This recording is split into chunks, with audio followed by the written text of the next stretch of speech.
All right, we're back here in Collinsville, Alabama with a different look this week. We got Coach Tidmore in with us. And, Coach, you've been here at Collinsville for many years. You and Ernie go way back. You've been very successful state champion, basketball coach. You name it, you've done it here at Collinsville. How have you been doing personally, sir, before we get started? Good. Can't complain. Football season is always a special time here in Collinsville. I mean, you look around just driving in, you see people, posting about the team. You got memorabilia for Collinsville coming in. It reminds me when Average Joe's first started, one of the first teams we migrated to was Caleb and Tiefer and those guys, and always brings back good memories for me. So, having you on here and being here in Collinsville is a blessing to us. So I really appreciate you sitting in with us today and us being allowed to do this show here, Coach. I really do. But let's get down to business, Coach. You calling plays for Ernie once again this year, correct? Yes, sir. What led into you coming back, bringing your whistle down from the rafters, so to speak? I don't really know. When Coach Nelson left, he just, asked me if I'd do it. And I really enjoy coaching offense, so it takes a lot of time, but it was too tempting to pass up. Yeah. Coach Nelson's went on and now is at San Ron, successful last year. But what's it like coaching with an Ernie Willingham who's seen it and done it all? Never a dull moment.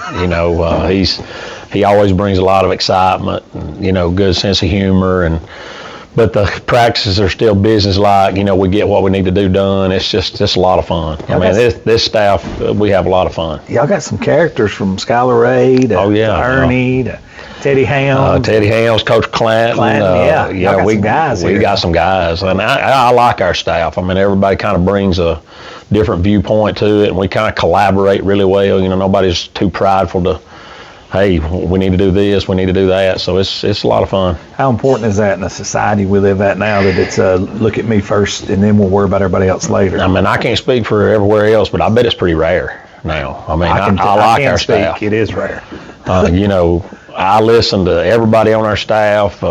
We listen to each other because, you cannot see something that needs to be done, and then you get another set of eyes, it just helps. That's right, 100%. And you guys ain't too prideful to say, hey, man, help me out with this, or this is what I seen. Oh, yeah. And y'all listen to each other. Football coaches are just thieves anyway. All coaches are. You try to steal the best ideas and fit it to your team. You may see something on Saturday and you're like, hey, let's go try this. Definitely. Yeah, for sure.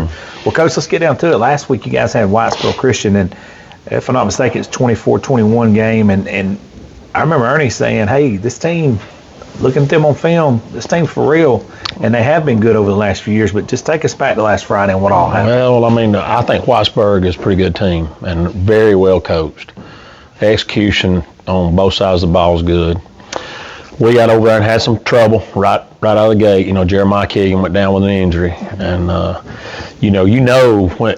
when somebody's important to your offense and your defense, but then when they're gone, you even realize it even more. Oh, yeah. And it kind of, I'll be honest with you, the offense was helter-skelter after he went out till halftime, till we had a chance to calm down and, get people in the right spot. Reassess everything. And, I say this for our offense. We got a 4-year starter at quarterback. Gavin Lang is a 4-year starter. Silas is going on a 3-year starter. Jeremiah. We've been really calm here lately. I had to applaud them. We had that good drive at the end of the half against 5 with no timeouts, and then we got it back, I think, with 4:20 against Whitesburg, down 4. And took it to the length of the field. Actually had a 4th and 8 conversion, so they were really calm. I think they're progressing, playing really hard. Ain't no doubt. And the thing about those guys that you just mentioned, they're in every sport together, and then on weekends they're hanging out together. That's a brotherhood. It's a little bit different when you're fighting for your brother than just the guy that's on your team. Talk about that a little bit. Well, you hope it's that way, and that's one of the things I think has gone away a little bit in the the culture today of social media and things like that. That kind of neighborhood togetherness is hard to come by. So all of our coaches kind of preach it to these guys, and we hope that's what they're doing. We hope they're playing for the guy next to them. Yeah. Absolutely. That's a lot harder to beat people like that. Oh, yeah. It is just individuals. For sure. Ain't no doubt.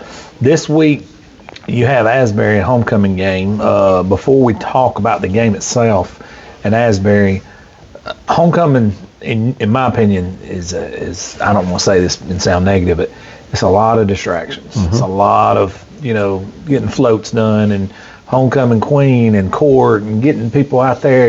It's just, how do you keep the guys dialed in on a homecoming week? Well, I mean, you always worry about that. Hopefully we're a little older now and we're led by people with a lot of experience, and maybe they can, take these distractions and enjoy them. Because you want to enjoy homecoming week. It is a big week. We have a lot of people come back to Collinsville from all over the country that graduated here. So hopefully they're old enough to, when it gets down to Thursday afternoon, enjoy the parade, enjoy the bonfire, and then Friday kind of lock in and, we got a football game. Dial it in. Mm-hmm. That's the first portion of it. The second portion of it, we know Asbury's had their struggles, but you guys worry about Collinsville more than your other opponent. You guys have kind of like a faceless opponent. Like, you want to make sure Collinsville is dialed in, no matter who the opponent is. Talk about that a little bit. And what are you looking to get out of your team this week? Well, I feel like we're a team that can play with 5, and we did for a half, and then it kind of fell apart in the end. But I also think we're a team that if we overlook somebody, we can't just roll the ball out there and win. That's right. So we can't look at what Asbury's record is or what their personnel is. We just got to kind of dial in, try to get better, do our job, and try to come out there with a win. That's right, because with all the distractions and all that, you gotta handle yourself first, and then usually if you take care of the things Collinsville needs to do, the scoreboard will take care of itself. Absolutely. You feel that way? No, I feel that way strongly. Yeah. Coach, before I shut these down, I always like to kick it back to the coach. You could talk about anything program related, just anything that could be going on, like maybe homecoming stuff, anything could be this week. Well, I mean, for me, I coach the offense. So I'm not going to say anything about the defense. I might say something wrong. But for the offense, right now I'm proud of the line of scrimmage. I mean, we had 2 drives against 5 that we were inside the red zone and ran the ball in the end zone against 5.